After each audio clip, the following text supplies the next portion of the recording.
Good morning, everybody. All right. So, 2014. I know Reverend Bob already gave kind of the New Year talk, but 2014, it's a new year, right? Time for a fresh new start, time for a change. As some of you know, I've had a very big change in my life for this new year. I sold the restaurant. Many of you didn't know, apparently. Okay. I sold the restaurant at the end of 2013. So, no more Kamon Sushi plugs anymore from me. Yay! No. So, I sold the restaurant at the end of last year, and it was over 15 and a half years at that particular location. So, it's a pretty long time for me, huh? Wouldn't you say? Yeah. And a lot of these folks have been going for almost that entire time. So after 15 years, over 15 years of serving people, accommodating requests, dealing with employees, dealing with customers, and the challenges of owning a small business, I finally made the decision to get out of the restaurant industry. And as I prepared this Dharma talk for this Sunday, I couldn't help but smile as I remembered when Koshin Ogui Sensei spoke here in Sacramento for the first time after his term as bishop ended. Do you remember that? When he finally finished his term as the bishop, and then he came here to speak. And he had such a light-hearted spirit. Do you remember? He was like just kind of, walking on air. He was floating around. And I remember one of the things that he said during his sermon, he said something, and then he goes, I guess I should not say that, huh?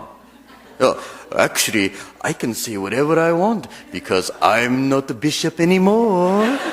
You remember? When he said that, he goes, I'm not bishop anymore. And then he says, now I don't have to lie anymore. Do you remember when he said that? So that's kind of how I feel.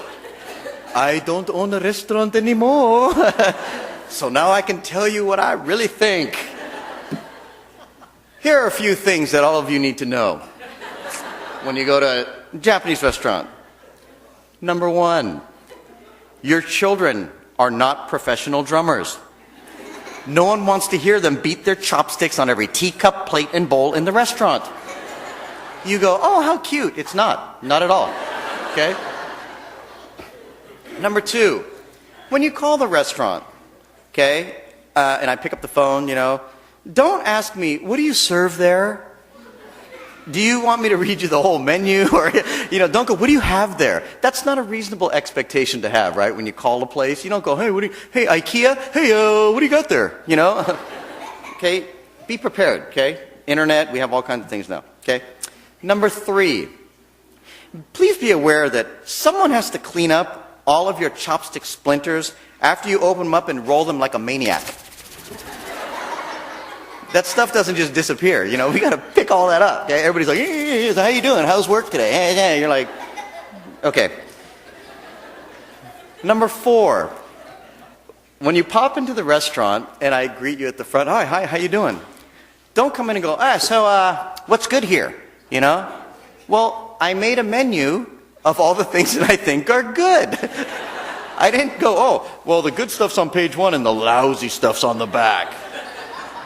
Think about the phrasing, right? You can say what's the most popular here, something like that, okay? All right. Number 5. It's a long list, guys. We're going to be here for a while. Okay. Number 5. Don't call me on the phone, and then I go, hello, come on, Japanese restaurant, and then say, could you hold, please? If you're not ready to make the call, don't make the call. Isn't that weird when you ask me to hold? Anyway, okay. Page 2.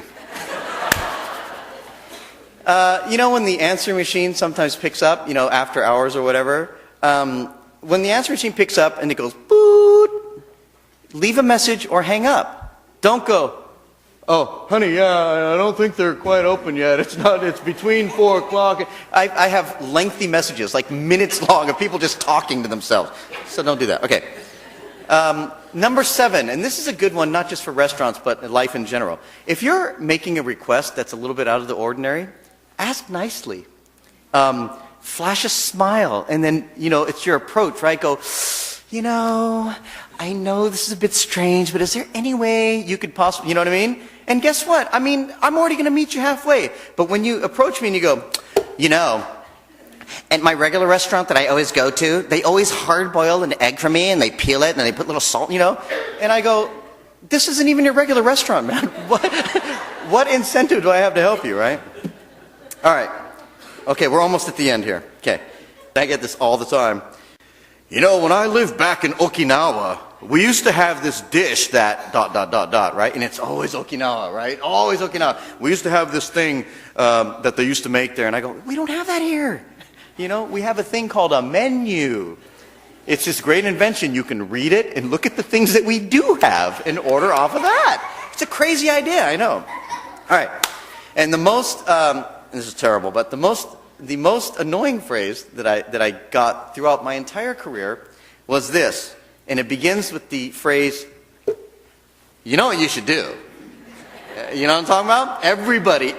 You know what you should do? You should open up a food truck. You know what you should do? You should get skewers on the thing and put teriyaki sauce on the squid and make a little squid grill. You know? And I'm all, in my head, I'm like, you know what you should do?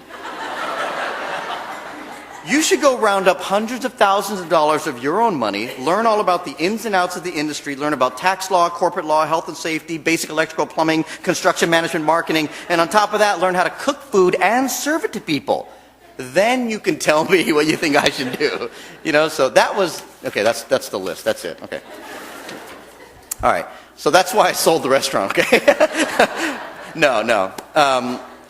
Actually, and again, it was a big decision. You know, I did wake up one day and I finally decided to listen to my body. And it was telling me through stress and worry, you know, just financial worries and business worries, my body was telling me it was time, you know. And I know that 15 years is a very long time, but I also know that the rest of my life could potentially be much longer, if I'm lucky, right? The rest of my life could be much longer. And if I wasn't happy anymore, it was definitely time for a change. And of course, it was not an easy decision to make. There were a lot of doubts. There are a lot of obligations, right? As a business owner, as anything. I've had over 20 years of experience in this field, and I've never even had another job since I've graduated college. I've never been on a job interview. Isn't that weird? I've never typed out a resume. You know, I've never applied for a job. Right after college, we got together and we opened up our first restaurant. So this is all I've known. And I've had so many customers relying on me, you know, and I have so many employees relying on me. So it was a really tough decision to make.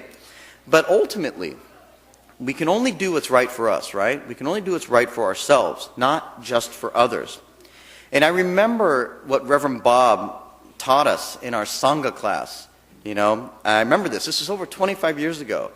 And he said that one of the most important things we must learn is to truly know ourselves, to truly know yourself. And you have to know yourself before you could ever be with anybody else. And he talked about this in the context of relationships and pursuing love and stuff like that. But it holds true for everything in your life. You got to know yourself before you can be with anybody else, whether it's a relationship or a business partner or anything. How can you know what direction to take your life in if you don't know what you want and what will make you happy, right? And it takes great courage to face the unknown. And it's easy to stay in a situation that you are familiar with, right? Even if it doesn't make you happy anymore, or even if it doesn't challenge you. Sometimes we feel that if we just kind of wait it out, you know, maybe I just wait it out. I'll stay in a holding pattern. And then things will just kind of resolve themselves, right? I'll just keep my nose to the grind and keep doing my thing, and eventually it'll work out, right? But oftentimes that proves not to be the case, doesn't it? And in Buddhism, you hear us week after week, and we always talk about the impermanence of all things, right? And you hear this all the time. Everything must change. But that doesn't always mean things change completely on their own. Sometimes we are the instigators of that change. Sometimes we are the catalyst that sparks that change. Do any of you ever watch like TED Talks? Have you ever seen the TED Talks? What is it? Technology, Education, Development? You don't even know what it is. I thought it was a name. I thought there was a guy named Ted. But it's an acronym. It's TED Talks. They're the series of very inspiring talks, and they get various speakers. And I remember I was watching one of these TED Talks one day, and I recall this woman whose name was Mel Robbins. And she spoke about this thing called activation energy. Have any of you heard that before? Activation energy? I think it's actually a science term. And it's the energy required to start a chemical reaction. Okay? But in our lives, it's the energy required to start an action. And this is the essence of change. This activation energy is what it takes to kickstart a new habit or a new activity. You guys ever notice the hardest thing to do is to wake up in the morning, right? Well, some people, okay, that's fine. But for the rest of us, you're looking for the snooze. First thing you do, looking for the snooze button. You're like, is it really this time? I thought it was 3 in the morning. Hardest thing to do is to wake up. No one wants to leave their warm and cozy bed. But once you actually get up and you jump into the shower, then you're up, right? You're kind of good to, I mean, some of you still want to go back, but, for the most part, you're ready to get going, right?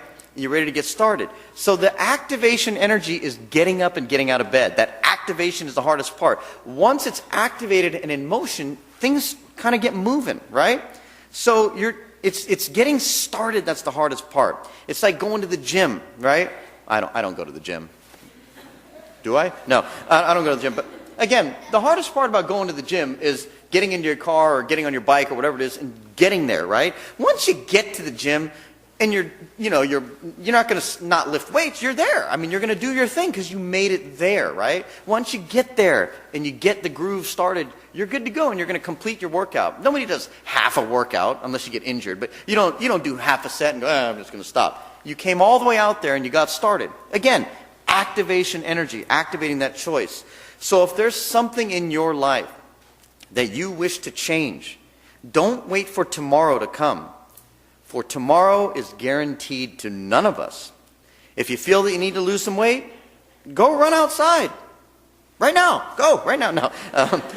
Go do some push-ups. You don't need a 24-hour fitness membership. You don't got to say, well, I'll sign up tomorrow. I'll do the thing. I got to buy my PX90 or PS4 or whatever. I don't know what it is. Eat more vegetables. Read more books. Learn something new. Take a class. Talk to a stranger in the grocery store. This is what I'm talking about. They don't have to be these monumental, huge, life-changing, sweeping changes. Just little things that you can activate with that activation energy. Just do it.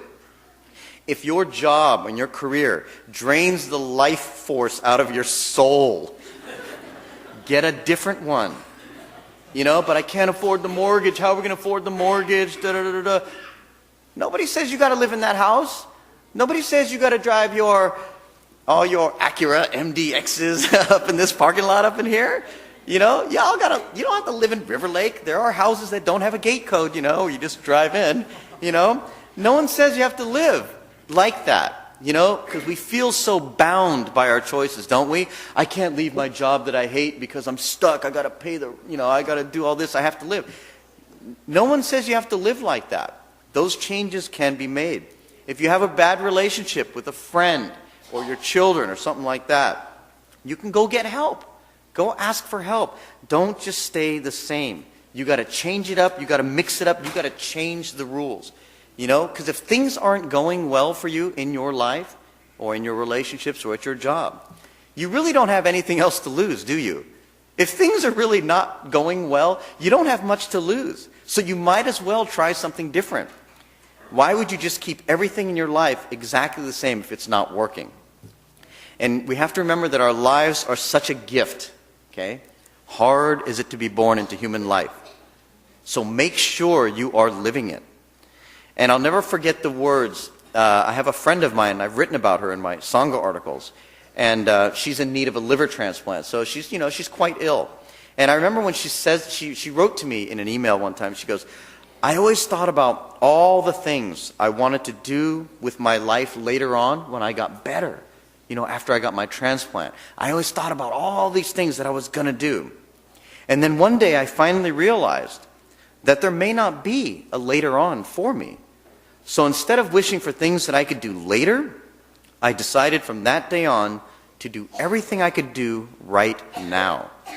And that, to me, sounds like a mighty good way to live, doesn't it? So today I challenge you with all of this. I want you all to dig deep and use that activation energy to start that change. When you encounter that little moment in your day, when you have the choice to do something or not, choose to do it. Just do it. Like I said, talk to that stranger. Someone drops something, help them out. Someone has a flat tire. You know, when you make that choice and you decide to go, no, do it. Just do it. Just go for it. Make that change. Take that first step and then the next step. And don't look at anything like it's too big or too impossible to tackle. You just got to start at the beginning and go from there. And whether you reach your goals completely or partially, at least you tried. Right? At least you tried. And that's all living a human life is. It's a constant exercise of trying to do something each and every day. Because when you stop trying, you stop living. Okay? So will everyone please join me in closing Gasho? Tomorrow is not guaranteed to any one of us. We must make the changes in our lives right now. Don't wait. Don't make excuses, and don't be afraid. Just activate that change, and a better life can be yours. Namo Amida Butsu. Namo Amida Butsu. Namo Amida Butsu. Namo Amida Butsu. Thank you very much, everybody. Thank you.